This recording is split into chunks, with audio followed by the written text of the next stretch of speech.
नमस्कार, ये all India radio के विदेश प्रसारण प्रभाग की हिंदी सेवा है। इंग्लैंड, पश्चिम यूरोप, दक्षिण पूर्व एशिया, पूर्वी अफ्रीका, मॉरिशस, पश्चिम एशियाई देशों और खाड़ी देशों के लिए लक्षित हिंदी सेवा के इस सोशल मीडिया कार्यक्रम में आप सभी का स्वागत है। पेश है ESD न्यूज मैगजीन।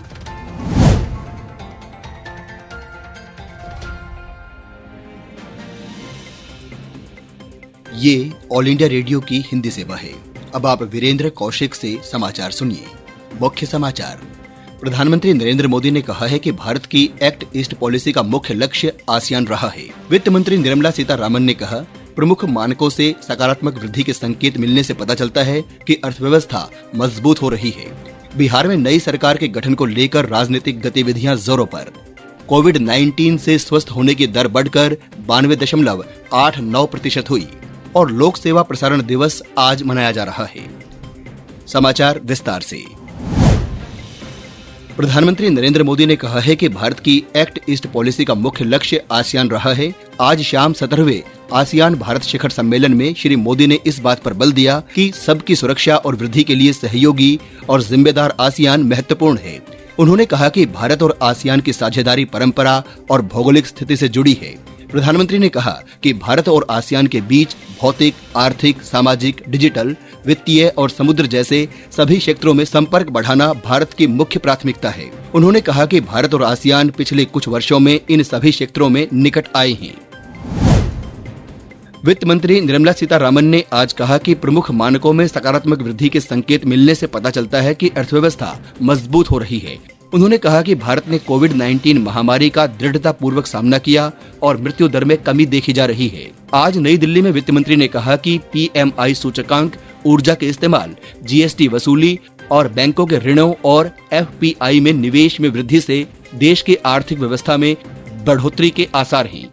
उन्होंने कहा कि बाजार पूंजीकरण और विदेशी मुद्रा भंडार में अधिक धनराशि होने जैसे सकारात्मक संकेत हैं।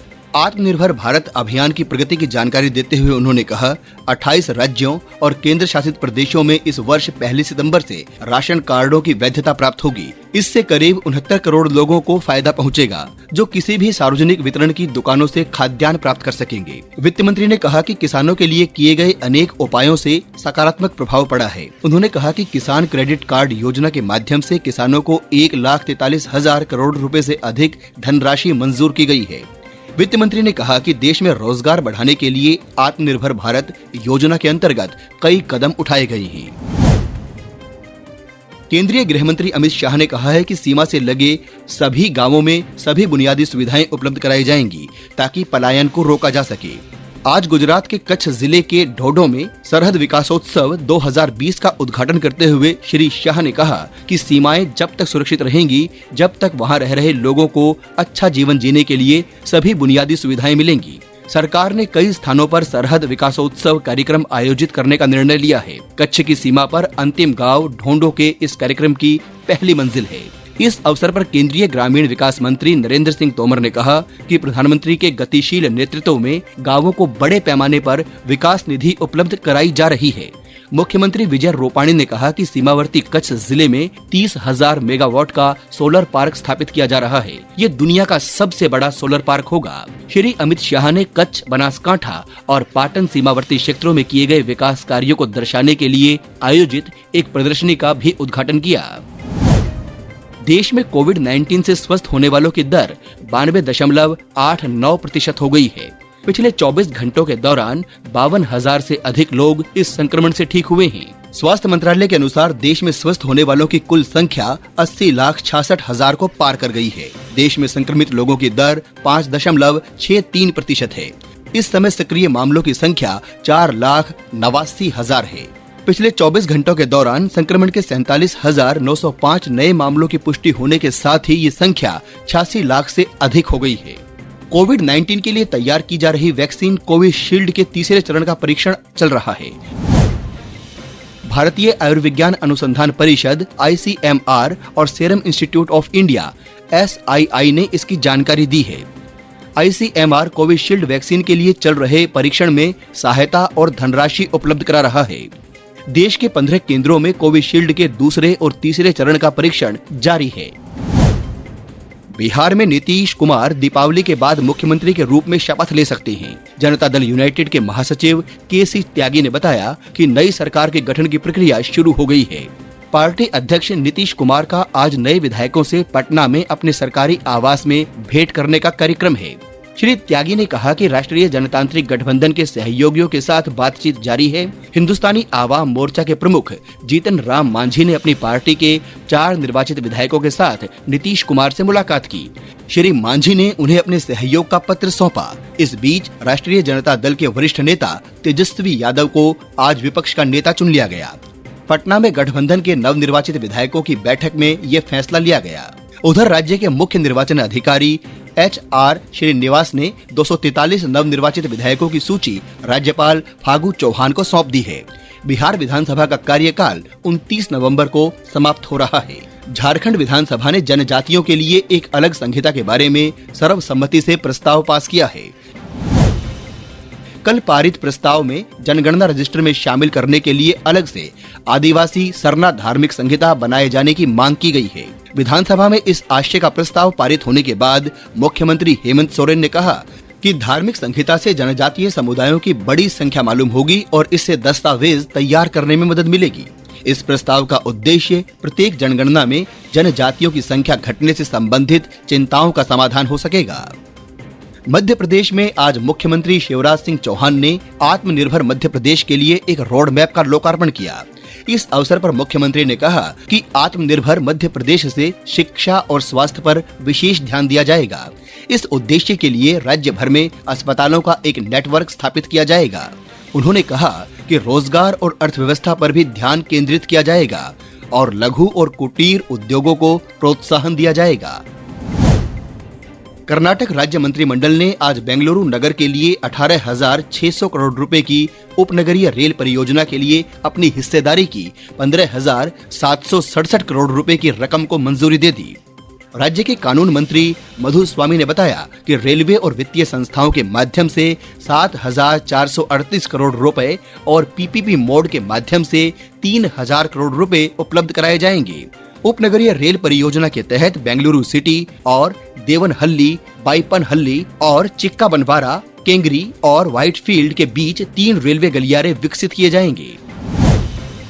भारतीय सेना की गुप्तचर एजेंसियों ने मेघालय, असम, बांग्लादेश सीमा पर त्वरित और संयोजित कार्रवाई में कुख्यात उल्फा आई के स्वयंभू नेता कर्नल दृष्टि राजखोवा और उसके 4 साथियों का बड़ी संख्या में हथियारों के साथ समर्पण कराया। हमारे संवाददाता ने रक्षा मंत्रालय के हवाले से बताया है कि पिछले 9 महीनों से इन्हें पकड़ने के प्रयास किए जा रहे थे। जम्मू कश्मीर के राजौरी जिले के नौशेरा सेक्टर और पुंछ जिले के शाहपुर किरनी और कस्बा सेक्टरों में नियंत्रण रेखा के समीप पाकिस्तानी सेना ने एक बार फिर संघर्ष विराम का उल्लंघन करते हुए आज सुबह अकारण गोलीबारी की। रक्षा मंत्रालय के प्रवक्ता कर्नल दविंदर सिंह ने बताया कि आज सुबह 9 बजे पाकिस्तान की ओर से की गई गोलाबारी का भारतीय जवानों ने करारा जवाब दिया। वित्त मंत्रालय ने कहा है कि दिल्ली स्थित केंद्रीय GST कार्यालय ने फर्जी बिलों के माध्यम से 685 करोड़ रुपए का लाभ लेने वाली फर्मों के एक गुट का पर्दाफाश किया है। इस संबंध में मेसर्स बाणगंगा इम्पैक्स की कंपनी के खिलाफ मामला दर्ज किया गया। इस कंपनी का मुख्यालय नई दिल्ली में महिपालपुर में है। इस कंपनी ने फर्जी बिलों के माध्यम से 50 करोड़ रुपए की GST वाले 685 करोड़ रुपए के बिलों का इस्तेमाल किया और 35 करोड़ रुपए का रिफंड भी प्राप्त किया। आयकर विभाग ने चेन्नई में मंगलवार को सोने चांदी के आभूषणों के एक थोक व्यापारी के ठिकानों पर छापेमारी की। आयकर की टीम ने चेन्नई, मुंबई, कोलकाता, कोयम्बटूर, सलेम, त्रिची, मदुरै और तिरुनेलवेली में जांच अभियान चलाया। बेंगलुरु पुलिस की केंद्रीय अपराध शाखा ने बेंगलुरु में IPL मैचों के दौरान क्रिकेट सट्टे के खिलाफ अभियान में 25 मामले दर्ज किए हैं और 42 आरोपियों को गिरफ्तार किया है। सट्टेबाजों के खिलाफ छापेमारी के दौरान पुलिस ने 1,54,00,000 रुपए बरामद किए। कल एक छापे के दौरान पुलिस ने व्हाट्सएप के माध्यम से सट्टेबाजी में लगे एक व्यक्ति को गिरफ्तार किया और सट्टेबाजी में इस्तेमाल किए गए 15 लाख रुपए भी जब्त किए। वो मुंबई इंडियंस और दिल्ली कैपिटल्स के बीच खेले जा रहे मैच के लिए बोली की मांग कर रहा था।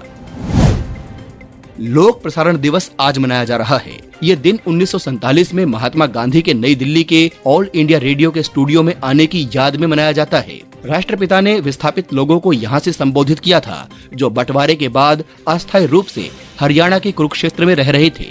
इसके साथ ही ये समाचार बुलेटिन समाप्त हुआ।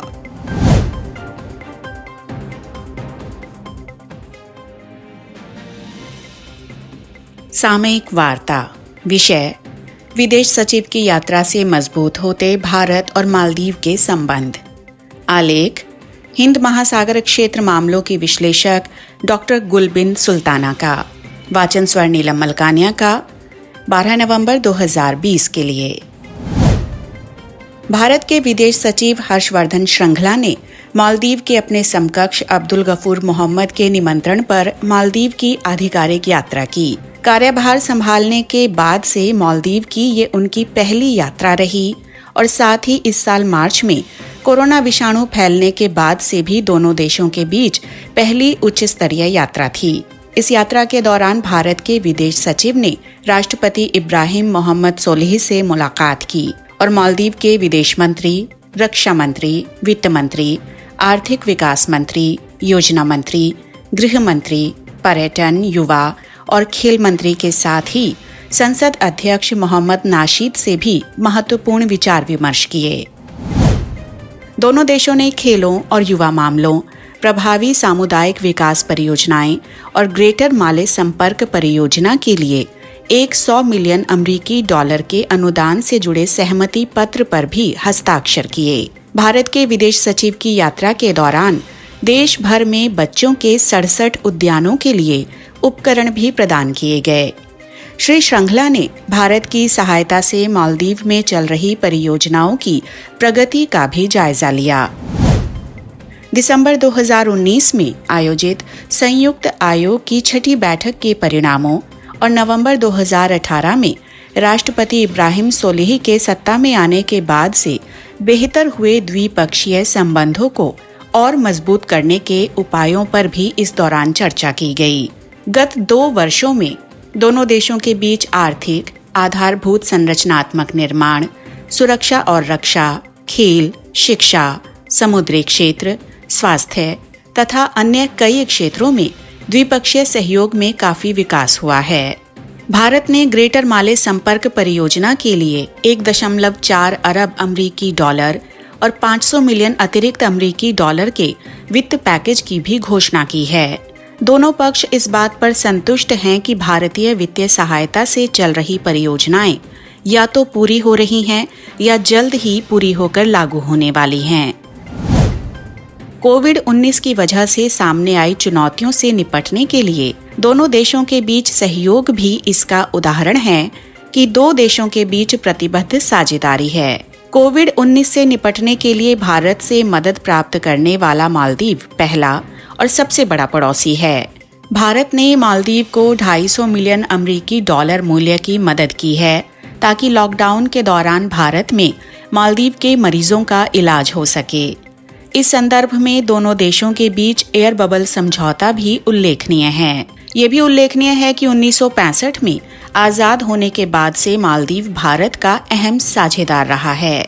1988 में तख्ता पलट के प्रयासों को विफल करने के लिए भारत द्वारा मालदीव की समय से की गई सहायता से भी दोनों देशों के संबंध मजबूत हुए हैं।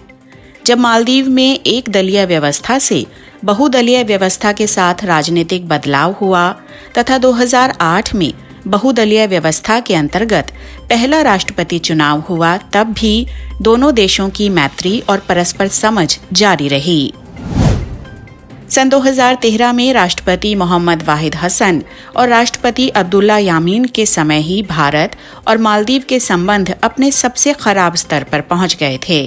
अब जब राष्ट्रपति सोलिह के अंतर्गत प्रशासन भारत प्रथम नीति के लिए प्रतिबद्ध है, तब भारत भी अपनी पड़ोस प्रथम नीति में मालदीव को विशेष स्थान देने की हर संभव कोशिश करता है। भारत 2019 से मालदीव के साथ सक्रियता बढ़ा रहा है। ऐसा चीन को जवाब देने के लिए नहीं किया जा रहा, बल्कि 2 दक्षिण एशियाई पड़ोसियों के बीच पुराने संबंधों को और मजबूती प्रदान करने के लिए किया जा रहा है।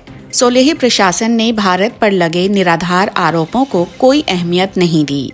मालदीव के एक छोटे से धड़े में भारत विरोधी रुझान होने के बावजूद मालदीव में बड़े पैमाने पर यह संतोष व्याप्त है कि भारत द्वारा दी जा रही आर्थिक मदद से तैयार मालदीव की परियोजनाएं पूरी तरह पारदर्शी हैं तथा जनता व सरकार की जरूरतों के अनुरूप हैं।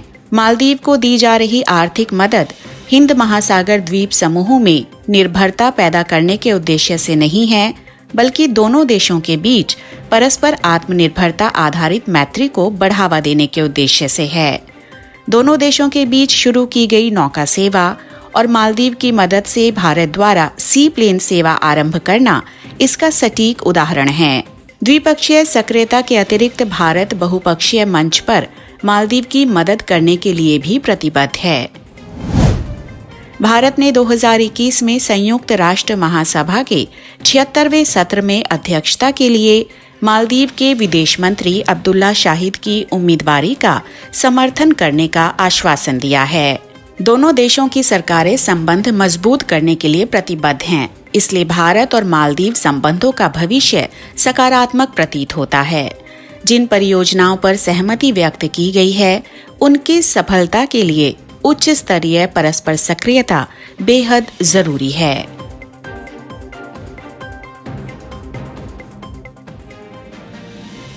ये ऑल इंडिया रेडियो की हिंदी सेवा है।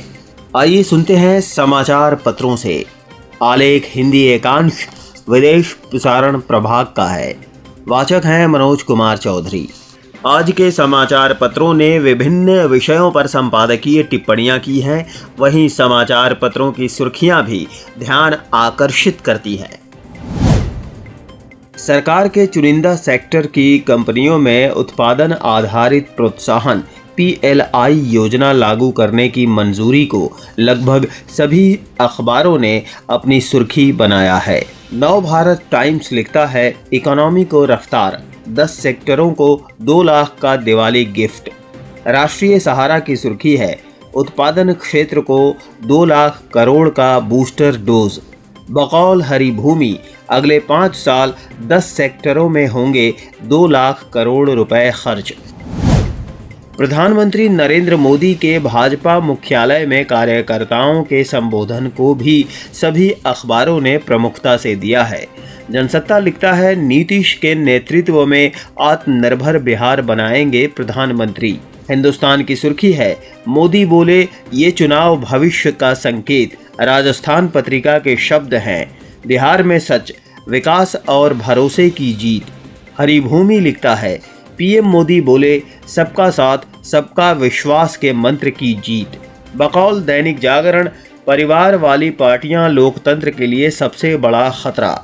पूर्वी लद्दाख में भारत और चीन सीमा विवाद पर पंजाब केसरी की सुर्खी है, 3 चरणों में पीछे हटेगी भारत चीन सेना। वीर अर्जुन के शब्द हैं, चीनी फौज लद्दाख से पीछे हटने को राजी। दैनिक ट्रिब्यून की सुर्खी है, 3 चरणों में टैंक सैनिक पीछे हटाएंगे भारत चीन। सरकार के ऑनलाइन मंचों पर उपलब्ध फिल्म, दृश्य, श्रव्य और समाचार व समसामयिक विषयों से संबंधित सामग्रियों को सूचना व प्रसारण मंत्रालय के अधिकार क्षेत्र में लाने के फैसले को जनसत्ता ने अपनी सुर्खी बनाया है। हिंदुस्तान सख्ती शीर्षक से लिखता है, ऑनलाइन सामग्री पर सरकार नजर रखेगी। दैनिक भास्कर ने इस खबर को अपनी बैनर हेडलाइन बनाते हुए लिखा है, न्यूज़ पोर्टल सूचना प्रसारण मंत्रालय के अधीन। अब फेक न्यूज़ पर कार्रवाई संभव। हिंदी में प्रकाशित समाचार पत्र पंजाब केसरी, म्यांमार फिर जीता लोकतंत्र शीर्षक से प्रकाशित अपने संपादकीय में लिखता है कि म्यांमार, जिसे पहले बर्मा के नाम से जाना जाता रहा, का इतिहास 13,000 वर्ष पहले से लेकर आज तक की पहली ज्ञान मानव बस्तियों के समय से लेकर वर्तमान की अवधि को समेटे हुए है। म्यांमार ब्रिटिश का उपनिवेश भी रहा। ब्रिटिश शासन के दौरान वहां सामाजिक, आर्थिक, सांस्कृतिक और प्रशासनिक परिवर्तन हुए, जिसने एक बार कृषि समाज को पूरी तरह से बदल दिया। सबसे महत्वपूर्ण बात ये रही कि ब्रिटिश शासन ने देश के असंख्य जाति समूहों के बीच मतभेदों को उजागर किया। 1948 में आज़ादी के बाद से देश में सबसे लंबे समय तक चलने वाले गृह युद्धों में से एक रहा, जिसमें राजनीतिक और जातीय अल्पसंख्यक समूहों और केंद्रीय सरकारों का प्रतिनिधित्व करने वाले विद्रोही समूह शामिल हैं। 1962 से 2010 तक देश कई तरह की आड़ में सैन्य शासन के अधीन था। इस प्रक्रिया में ये दुनिया के सबसे कम विकसित देशों में से एक बन गया। म्यांमार में लोकतंत्र की स्थापना का श्रेय नेशनल लीग फॉर डेमोक्रेसी की नेता आंग सान सू की को जाता है। कई वर्षों तक सू सैन्य शासन के दौरान नज़रबंदी में रहीं। 1990 के आम चुनावों में नेशनल लीग फॉर डेमोक्रेसी को भारी जीत मिली थी, लेकिन सत्ताधारी जुंटा शासन ने चुनाव परिणामों को मानने से इनकार कर दिया था। अक्टूबर 1991 में सू की को नोबेल शांति पुरस्कार दिया गया। 1995 में सू की को नज़रबंदी से रिहा कर दिया गया। उसके बाद से ही राजनीतिक परिदृश्य बदला। ऑनलाइन सफाई शीर्षक से हिंदी दैनिक हिंदुस्तान अपने संपादकीय में लिखता है कि ऑनलाइन प्रसारित होने वाली समाचार व सामयिक सामग्री के साथ ही फिल्म, श्रव्य दृश्य सामग्री भी अब सूचना प्रसारण मंत्रालय की निगाह तले आ गई है। सहज शब्दों में कहें तो सोशल मीडिया के साथ ही वेब मीडिया भी अब सरकारी समीक्षा के दायरे में आ गया है। इसमें कोई संदेह नहीं कि ऑनलाइन प्लेटफॉर्म पर निगाह रखने की पैरोकारी विगत कुछ वर्षों से तेज हो गई थी। भारत में ऐसे प्लेटफॉर्म के विनियमन पर व्यापक रूप से बहस और चर्चा होती रही है। सरकार ने भी निर्देश दिए थे कि OTT उद्योग अपने नियमन पर स्वयं विचार करे और प्रस्ताव दें। जब OTT प्लेटफॉर्म पर ज़्यादा दबाव पड़ा तब इनकी प्रतिनिधि संस्था इंटरनेट और mobile association of India IAMAI ने स्वनियमन का एक प्रारूप पेश किया। एक स्वनियामक तंत्र बनाने के साथ ही digital curated content complaints council बनाने का भी प्रस्ताव रखा गया, लेकिन IAMAI के प्रस्ताव से सरकार संतुष्ट नहीं थी। इसलिए अब बाकायदे संविधान संशोधन से विनियमन के काम को खुद सूचना प्रसारण मंत्रालय ने अपने हाथों में ले लिया है। सरकार के इस कदम को ज़रूरी भी बताया जा रहा है और इसकी खूब आलोचना भी हो रही है। खासकर OTT प्लेटफॉर्म के लिए वेब फिल्में बनाने वाले निर्माता निर्देशक ज़्यादा तनाव में हैं। उन्हें लग रहा है कि सरकार सेंसरशिप की व्यवस्था कर रही है। ऑनलाइन सामग्री पर निगाह रखने का काम किस तरह होगा ये तो आने वाले दिनों में ही ज़्यादा स्पष्ट होगा, लेकिन ये माना जा रहा है कि वेब फिल्मों को अपने निर्माण से पहले और बाद में सेंसरशिप की निगाह से गुजरना पड़ेगा।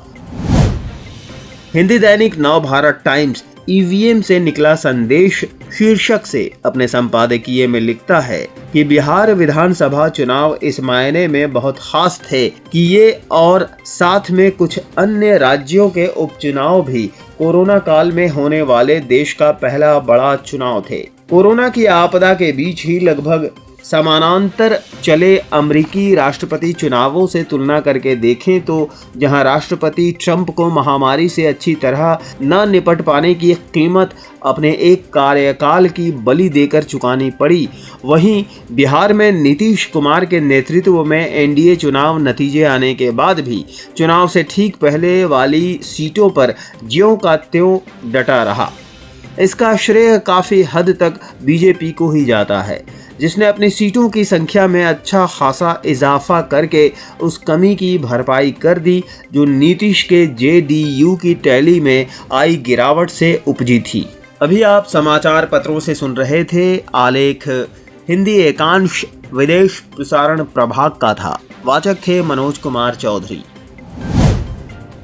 ये था ऑल इंडिया रेडियो के विदेश प्रसारण प्रभाग की हिंदी सेवा का YouTube कार्यक्रम। ESD न्यूज मैगजीन का अगला अंक लेकर हम फिर हाजिर होंगे। अब दीजिए इजाजत। नमस्कार।